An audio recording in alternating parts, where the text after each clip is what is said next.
Empecemos por el contexto, las noticias del día. Vaya día. Los ucranianos han lanzado un contragolpe en el frente, pero ha fracasado.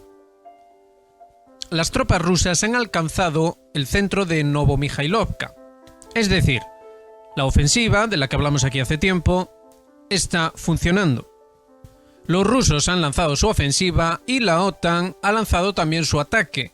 Hoy mismo ha sido hundido un barco ruso en el Mar Negro, en las costas de Crimea. Se une a otros dos barcos que ya habían sido hundidos en el mes de febrero. Según la publicación Político, una importante línea de ferrocarril en Rusia, en Samara, ha sido dañada, perjudicando así la logística del país, la logística militar, vaya. Tenemos constantes ataques con drones sobre San Petersburgo. ¿De dónde proceden esos drones? Bueno, ya lo dijimos en los vídeos anteriores. Este es uno de los frentes de la OTAN. Obviamente esos drones son de la OTAN y pretenden presionar a Rusia en la búsqueda de esa inverosímil rendición o sometimiento a los dictados del imperio. También tenemos un ataque a un depósito de combustible en Belgorod. Es decir, que la OTAN trata de frenar la ofensiva rusa, pero los rusos muestran su poderío industrial. Han salido a la luz imágenes de una factoría de drones en Tatarstán, drones según el modelo Shahed. Se supone que los rusos los están fabricando sobre una licencia otorgada por Irán.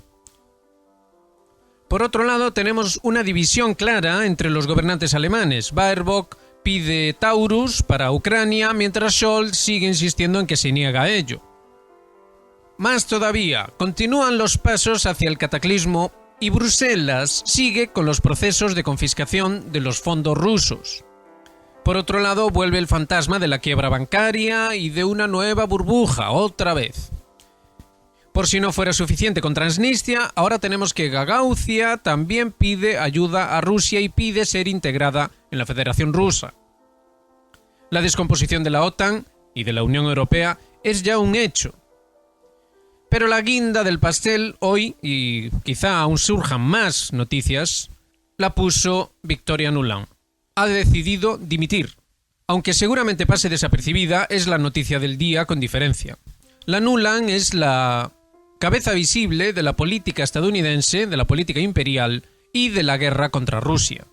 El hecho de que dimita es, como mínimo, sospechoso de que algo se está preparando, algo está ocurriendo o va a ocurrir en breve.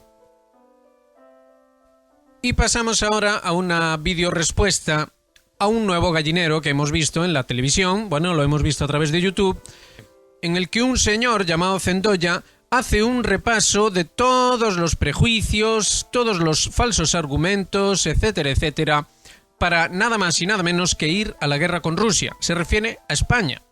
Recordemos que España acaba de firmar un tratado de seguridad con Ucrania. Es decir, digamos que España está metiéndose ella solita en un auténtico problema.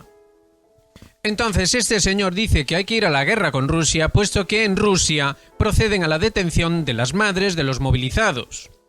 No sabemos de dónde saca esta información este señor, pero es como mínimo dudosa. Suena a la clásica propaganda al estilo de otro de los prejuicios que nos ha colocado este señor, y es el de que Putin asesinó a Navalny. ¿Cuáles son las pruebas? No lo sabemos. Suponemos que son las mismas pruebas que las de estas madres. Por otro lado, este señor dice que Ucrania son los nuevos vietnamitas. Es decir, una especie de gloriosa resistencia a un agresor imperialista.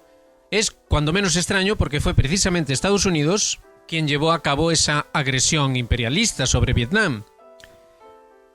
Otro prejuicio más, y es que, no se lo pierdan, Putin nos va a invadir. Putin va a invadir España. Sí, como lo oyen. ¿Y por qué? Bueno, pues porque Putin ha intentado romper España. ¿De qué viene esto? Bueno, esto es lo mismo que la propaganda acerca de que Putin impugnó, manipuló, modificó las elecciones en las que salió elegido Donald Trump. Sobre esa misma base, parece ser que Putin en persona, quizá a través de un teléfono móvil o quizá a través de un laptop, no lo sabemos, pero Putin parece ser que montó todo el teatrillo, toda aquella cosa que ocurrió en torno a Cataluña durante estos últimos años. Más argumentos para ir a la guerra con Putin, señores. El argumento es una serie de ficción que narra qué hubiera pasado si el inmencionable líder alemán de los años 30 y 40 hubiera ganado la guerra. Ese es un buen argumento para ir a la guerra con Putin, ¿no les parece? Claro que sí. Más argumentos. Los ucranianos no mueren. Así como lo oyen, los ucranianos no mueren. Son asesinados por los rusos. Más razones para ir a la guerra con Rusia, para que España vaya a la guerra con Rusia. Que Rusia es un invasor, que rompió el derecho internacional. Por supuesto, este señor ignora o quiere ignorar que Rusia actuó en Ucrania según la resolución 2202 del Consejo de Seguridad de la ONU. Que dicha resolución fue posible debido a que había unos acuerdos, los acuerdos de Minsk, firmados por Poroshenko, por Hollande, por Francia y por Angela Merkel, aparte del propio Putin. Esos acuerdos fueron incumplidos y, a raíz de eso, surgió la resolución 2202, la cual, según el derecho internacional, permite una intervención en Ucrania. Es cierto que Rusia incumplió esta resolución al expandirse más allá de la zona en cuestión, que era la zona del Donbass, pero también es cierto que después rectificó y que mostró buena voluntad también en los acuerdos de Estambul, los cuales, una vez más, fueron rotos por los aliados occidentales, especialmente Johnson por parte del Reino Unido. Y ya para terminar, otra buena razón para ir a la guerra con Rusia. ¿No les apetece a ustedes ir a la guerra con Rusia? Pues que les apetezca, porque la razón es que Ucrania tiene el 25% de los minerales raros o tierras raras o algo así, y el 50% de la alimentación. Es decir, que si no vamos a la guerra con Putin, como dice este señor, no vamos a tener más aparatejos electrónicos y nos vamos a morir de hambre. En fin, no insistimos más.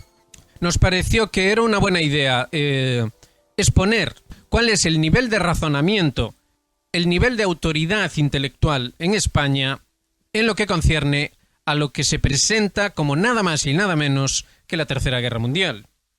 Hoy mismo Macron lo anunció de este modo: la guerra ha vuelto a Europa, ha dicho este señor. Este señor es responsable, entre otros, del envío de tropas a Ucrania, del envío de misiles utilizados para hacer ataques en Rusia, entre otras muchas cosas. Es decir, estamos siendo empujados de la manera más burda, más cutre, más delirante a una guerra que solo se puede perder, pero hay un ganador. Y ese ganador sería Estados Unidos. Estados Unidos sí se haría de oro con una guerra a gran escala entre Europa y Rusia. ¿Es por esto que ha dimitido Nuland? No lo sabemos. Quizás simplemente ha dimitido porque sabe que va a ganar Donald Trump las elecciones y no quiere estar ahí para cuando el peculiar líder estadounidense la despida de su cargo. Lo que sí sabemos es que está ocurriendo. Lo dijimos aquí con mucha antelación, no hemos parado de repetirlo y ahora está ocurriendo. Estamos siendo llevados al desastre, al cataclismo, y no hay ningún tipo de reacción a ningún nivel por parte de la población. Ya lo dijimos aquí, que no lo habría. Y que no lo habría debido a que la población europea ha sido condicionada mediante una deformación mental brutal para ser incapaz de decidir por sí misma sobre su propia vida personal, no digamos ya sobre la vida pública. Esto nos lleva a la siguiente cuestión, y es otra cosa que no paramos de repetir aquí desde hace tanto tiempo ya: la necesidad de organizarse aparte, en una auténtica civilización. Seguiremos con estas cuestiones, seguiremos con esa organización civilizatoria, pero lo haremos ya en un vídeo aparte para que este no se haga demasiado largo. Como decimos siempre, gracias por adelantado y saludos muy cordiales para todos.